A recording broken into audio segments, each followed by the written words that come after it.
여러분 안녕하십니까? 황태준 TV의 김현광입니다. 오늘은 그 신종 코로나, 그 코로나 19 우한 폐렴에 대해서 좀 이야기를 나눠보려고 합니다. 저희 황태준 TV에 이제 뭐 고정적으로 나와주시는 여론조사 전문가 김장수 박사가 저희 뭐 쪽집게라고 늘 설명을 드렸고 하니까 우리 김 박사님 뭐 이해한 게 지금 뭐 한국 정치 여론 뭐 선거 전략에 대해서 뭐 우리 애청자님들이 너무 좋아하시는 것 같고 오늘 모신 우리 저 유종수 뭐 워낙 많은 일들 하셔가지고 총장님이라고 제가 부르겠습니다. 거기 좀 드십시오. 이렇게 또 창피하게 이렇게 앉아 계신 분이. 우리 유종수 총장님은 대구에서 고등학교를 졸업하시고 미국에 졸업하자마자 유학을 가셔가지고 맨하탄에 있는 포담 대학이라고 거기가 사회복지학이 굉장히 유명한 대학입니다. 거기 나오시고 그 포담 대학의 그 직계 선배가 저 지금 대통령하고 있는 트럼프. 아, 그분은 저기 중퇴하시고 아니, 좋은 대학으로 가셨죠. 미국은 이제 보담 그만두고서 이제 유펜으로 간 거니까 미국은 뭐 흔한데 우리나라는 뭐 들어가면 그냥 뭐 서로 여기도 못 가고 저기 하는데 포담 대학 선배인 그 트럼프 대통령을 모시고 맨하탄에서 오래 그 보건복지, 사회복지 이런 분야에서 일을 하셨습니다. 뭐 큰 주요 경력을 뭐 설명드리면은 뉴욕 카톨릭 재단의 행정담당 부총장 하셨고 한국에 오셔가지고는 제가 이렇게 길게 설명드리는 게 아니 뭐 엉뚱한 사람 불러놓고서 뭐 엉뚱한 얘기 하나 이렇게 오해를 하실 수도 있으니까 그 얘기 화자가 신뢰가 굉장히 중요합니다. 그래야지 뭐 얘기를 되죠. 그리고 한국에 오셔서는 유니세프 우리말로 뭐라 그럽니까? 유니세프 유엔 아동기금의 한국 책임자 사무총장으로 일을 하셨고 그리고 또 뭐 미국 사람보다 영어를 또 잘하셔가지고 우리나라에서 하는 우리 정부에서 하는 대외용 영어 방송 아리랑 TV인가요? 네, 아리랑 TV. 아리랑 TV의 메인 앵커도 뭐 이렇게 경력이 좀 바뀌는 와중에 1년간 하셨고 그리고 최근까지 건강보험 심사평가원 그 건강보험 심사평가원이죠. 심평원이라고 그러는 그러니까 우리나라에 있는 모든 의료기관 대학병원 뭐 중압 조그만 병원 의원 동네 의원까지 제대로 된 그 진료를 하고 있는가를 감시하는 그 저 의료계의 염라대왕이라고 그러죠. 건강보험 심사평가원.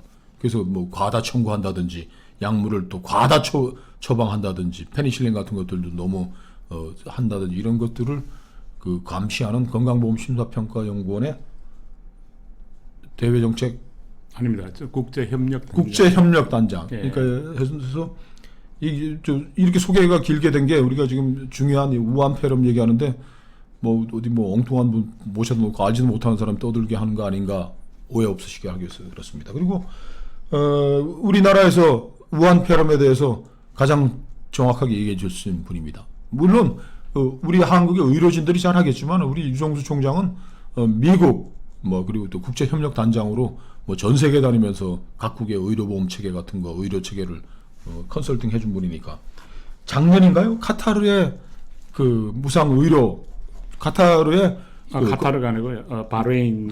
예. 2019년에 이루어진 일입니까? 2017, 18, 19년에 걸쳐서 이루어진 일입니다. 1,800만 달러 정도의 한국 그 저기 심평원의 심사평가 시스템을 그쪽으로 수출했고 사실 그 시스템 중에 현재 지금 그 메르스에서도 성과를 받고 이번에 그 코로나 바이러스를 대처하는 데도 상당히 그 큰 성과를 내고 있는 시스템 또 포함돼서 그게 이제 그게 뭔가요, 그거는? 의약품 안전 사용 서비스라고 그래서 그걸 이제 DUR이라고 합니다. 그게 이제 굉장히 간단하게 설명하면은 환자가 의사를 만나서 의사의 처방이 이제 만들어질 때 그 처방이 컴퓨터에 입력되면 바로 그게 심평원의 서버에 1초 안에 와서 그 약이 안전한지를 이제 알려주는 서비스인데요. 그러니까 대한민국의 모든 약국, 뭐 처방이 나가면 약국이 나오니까 약국, 의원, 종합병원, 뭐 중간형의 의원에서 처방을 해서 약이 대한민국 국민에게 나가는 순간 건강보험 심사평가원이 다 체크를 하고 있다는 거죠. 그렇죠. 이건 저기 이런 개 단위별로 유럽이나 뭐 저기 중동이나 미국 같은 경우에는 개 단위 병원별로 만들어져 있는 시스템은 한국에서 세계적으로 처음으로 전체 국가가 연결된 시스템입니다. 그래서 이제 이 시스템이 이미그레이션 정보 시스템을 연결시켜 버리면은 이게 저 출입국 관리소와부터 예, 그렇죠. 이제 연결이 예, 되는 거죠. 연결시키면 바로 거기서부터 이제 환자의 동선이 확인이 되는 거죠. 뭐 예전에 다녔던 국가, 그 다음에 어떤 병원을 다녀왔는지 이런 부분에 대해서 사실 저희가 그 메르스 때 가장 그 뚫린 게 환자들이 15년 메르스 때 뚫린 게 환자들이 어느 국가를 다녀왔다 또는 특정 국가를 다녀왔다 또는 특정 병원을 다녔다는 얘기를 밝히지 않은 상황. 그걸 이제 이 그 심평원의 그 DUR 시스템이 그 연결되면서 그러한 부분들이 추적이 가능했습니다. 이제는 이 폐렴과 관련해서 어떤 뭐 좀 심각한 증상이 있는 사람들을 건강보험 심사평가원의 컴퓨터를 통해 가지고서 추적해낼 수가 있게 되는 거죠. 그렇죠. 지금 본인이 신고를 하지 않더라도 뭐 이런 뭐 증상들이 있어갖고 된 사람들이 이렇게 좀 망을 점점 쳐가지고서 좁혀나갈 수 있는 그런 걸 제공하게 되는 거죠. 일단 이제 그 부분이 이제 결국은 그 ICT 시스템이라는 거는 이제 도구죠. 도구인데 실제적으로 저희가 이제 오늘 뭐 전염병의 전문가는 아니라 저의 그 이제 전문 분야는 어떻게 다른 나라들이 대처하고 있는가에 대해서 그렇죠. 그런 부분에 대해서 이제 제가 계속해서 연구를 하고 살펴보고 있는 중에 사실 지금 오늘 같은 경우에 제가 그 일본에서 상당히 제하고 좀 가까이 지내고 있는 교수 한 분이 일본이 지금 방역 시스템이 빵꾸 났다는 거 아닌가요, 그죠? 그렇죠. 그 방역 시스템이 빵꾸 났을 뿐더러 돌아가신 80살 난 할머니가 돌아가셨는데 왜 이 죽고 나서 이제 발견한 거 아닙니까? 그렇죠. 무한폐렴으로 죽었다고 예. 발견했고 지금 항구에 크루즈선을 지금 해놓고 그 사람 내리지 못하게 하고 그 사람 거기에서 지금 확진자가 계속 늘어서 일본은 지금 뭐 재앙을 지금 맞이하고 있는데 네, 그렇죠. 왜 우리는 지금 이렇게 효율적으로 가동이 되고 방역체가 되고 있는데 일본은 왜 죽게 되는지 중국은 또 왜 저렇게 난장판을 지금 제어를 못하는지 파트별로 있는 건데 예. 한번 일본부터 한번 해보시죠. 일본이 왜 이렇게 딱한 지경으로 가고 있는 거죠? 2015년 메르스 사태로 있었을 때 한국 의료계는 굉장히 고통스러운 경험을 했습니다. 이제 메르스에 뚫린 한국, 이러한 게 이제 세계적으로 알려져 있고 그 병원이 뚫린 거잖아요. 그때 큰 병원, 그것도 큰 병원에서 한국에서 가장 뭐 우리가 얘기하는 5대 병원이라는 병원 중에 한 병원이 뚫린 거였고요. 이러한 부분들은 결국은 뭐 선제적인 대응이 부족했다는 부분인데 사실 그 이후에 한국의 의료 전문가 그룹들이 굉장히 이 부분에 대해서 개선을 위한 노력들을 해왔고 그리고 이번 경우를 봤어도 지금 전선에서 일하고 있는 그 의료 전문가들이 굉장히 치열하게 뭐 여러 기관들이 협력해서 엄청나게 노력을 많이 하고 있습니다. 그래서 이제 메르스 때 당했던 그 경험 메르스 때는 185명이 확진을 받고 그렇죠. 38명이 엄청난 숫자죠. 38명 사망했는데 그때 이제 건강보험심사평가원과 각급 병원들이 연계돼 가지고서 구축한 시스템이 제대로 작동하고 있다. 의료진들이 헌신적으로 지금 일하고 있다. 그렇죠. 이제 그 이유가 결국은 이번에도 이제 그 시스템과 의료 전문 의료진들이 그러한 탁월한 노력을 하고 있는데 일본의 경우에 있어서는 고치와다 교수, 일본의 인터내셔널 유니버시티 오브 헬스 앤 웰페어 거기에 이분이 잘 아시는 분이에요? 예, 좀 제가 좀 회의에서 가끔 만난 분인데 거기하고 이제 인도를 제가 이제 여러 번 컨택트를 해서 어떤 상황이 벌어져 있는지 봤을 때 일본 같은 경우에는 한 가지 굉장히 저희가 경험했었던 맹점을 가졌는데 내부적인 시스템, 연결 시스템을 통해서 병원들끼리에 또 이 내부의 환자들을 정세를 어떻게 파악하고 거기에 검역을 어떻게 실시하고 이 팔로우 한다는 부분들은 전혀 이제 고려하지 않고 일단 중국을 방문한 사람들은 다 차단시키고 그 다음에 크루즈십이 왔을 때 그냥 차단시키고 이 환자들은 아직 전수조사를 못했다는 거죠. 그럼 엄청난 위험스러운 거고 사실 이 부분에 있어서는 WHO가 중국이나 일본의 사안들에 대해서 두 나라가 가장 큰 도노 국가입니다. 기금을 내어주는 국가이기 때문에 굉장히 또 많은 도움을 주는 국가이기 됐어요. 거세게 엄밀하게 못 몰아붙이고 있다 이거죠. 일본하고 중국을. 당연히 이제 그러한 결국은 언론에 나오기는 그 WHO 사무총장이 중국을 우호적으로 하는 발언을 하고 있다고 하지만 사실 이제 여러 가지 측면에서 봤을 때 정치적인 공격보다는 뭐 지금 현재 중국의 상황에서는 잘하고 있다 하는 이제 그런 발언을 한 것이고 일본의 같은 경우는 또한 이제 그 지금 일본의 크루즈선에 있는 환자들은 일본 내 환자원 숫자가 분리돼 있지 않습니까? 통계적으로. 그것도 억지죠. 예, 그렇죠. 네, 그렇죠. 이게 결국은 지금 그 안에서 지금 이제 그저께부터 나이 드신 분들하고 그리고 이제 지병이 있는 분들을 빼기 시작하는 걸 시작했는데 그게 결국은 왜냐 사망자가 발생한 경우에는 이건 국제적인 큰 문제가 비화됩니다. 그러니까 이제 일본 정부도 여기에 대해서는 양보를 하고 그 상황에 대해서 아베 정부가 문제성이 있다는 걸 인식하기 시작한 거죠.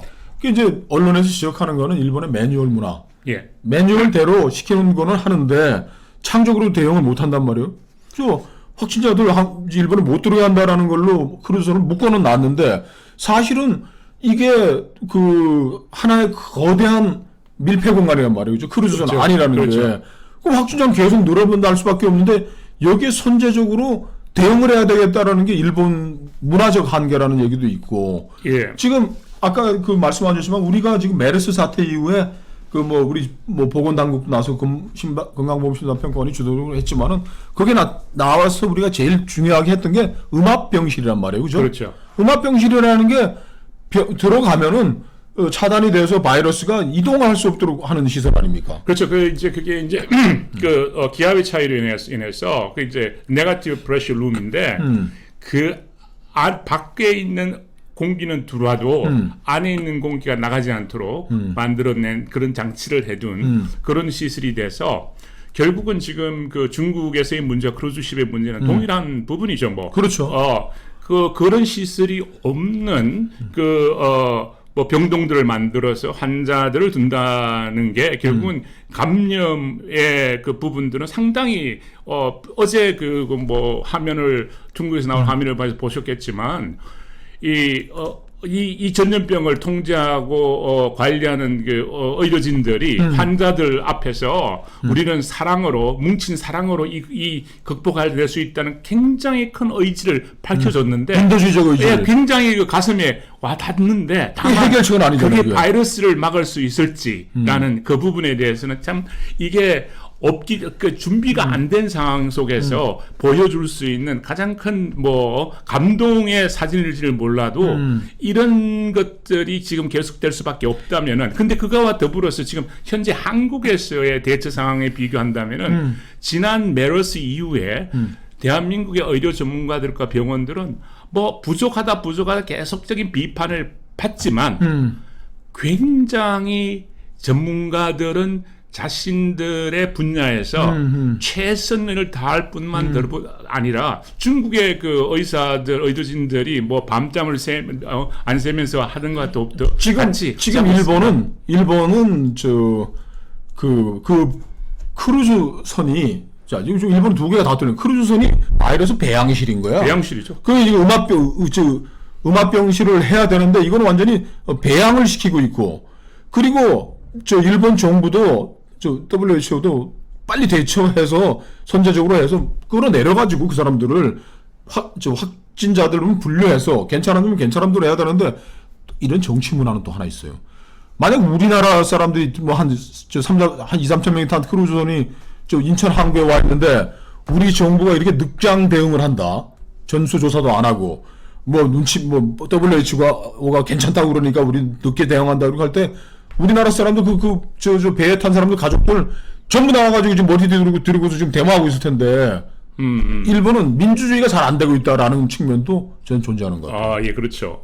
그 이제 물론 우리나라 사람 같으면 야 우리 아버지 어머니 멀쩡하시다고 통화했는데 왜 우리 아버지 어머니를 그 바이러스 배양실에 넣어놓느냐고 해야 되니까 국민들의 우리 어떤 때는 뭐 국민들이 너무 뭐 그냥 요란한 일본 사람하고 비교할 때 일본 사람들은 뭐 재해가 터져도 뭐 죄송합니다 뭐 우리 동네 이러고 그러는데 우리나라 사람들은 정부 뭐 하냐고 이제 막 하고 하는데 이것도 정부를 빨리빨리 움직이게 만드는 요인 중에 하나인 거죠. 그렇죠. 당연하죠. 그리고 이제 지금 뭐 다른 나라 같은 경우에 베트남 같은 경우에 한 도시가 지금 뭐 한 몇만 명 정도가 통제되는 그런 이제 조치를 취했고, 그리고 이제 그 반대로 캄보디아 같은 경우는 친중국 그 정책을 향하고 있기 때문에 굉장히 이제 그 뭐 수상까지도 그 마스크 가지한 채로 나와서 그 크루즈십 승객들을 환영하고 하는 그런 모습들을 보여주고. 근데 캄보디아나 이런 거 우리가 모든 걸 이게 비슷한 수준에서 합리적인 수준에 놓고 해야지. 캄보디아가 과연 그럼 의료 방역 체제가 그만큼 자신이 있냐 그러면 아니죠. 아니죠. 네. 이것도 정말